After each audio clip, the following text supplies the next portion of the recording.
Welcome to the Banker Lamp. Please enjoy the video.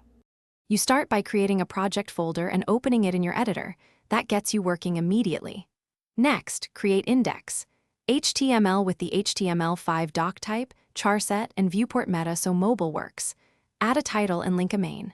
CSS and main. JS file so styles and logic load. Once done, enable a live server or run a simple static server. This lets you see changes instantly and iterate quickly rather than guessing what's wrong. You now structure the interface using semantic tags to help screen readers and search engines. Lay out content with CSS grid or flexbox so it adapts from mobile to desktop.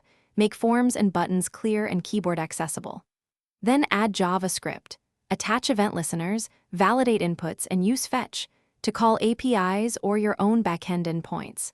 Make sure to separate concerns, DOM, styles, and data so components stay maintainable as features grow and bugs become easier to isolate. You finish by testing across browsers and devices and running performance and accessibility checks to catch glaring issues.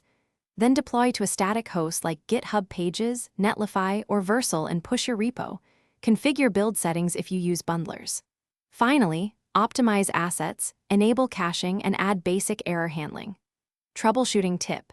If content doesn't load, check the DevTools Network tab and console first. Look for 404, incorrect paths, or CORS errors and fix. Thanks for watching. If this was helpful, leave a like and consider subscribing. See you next time.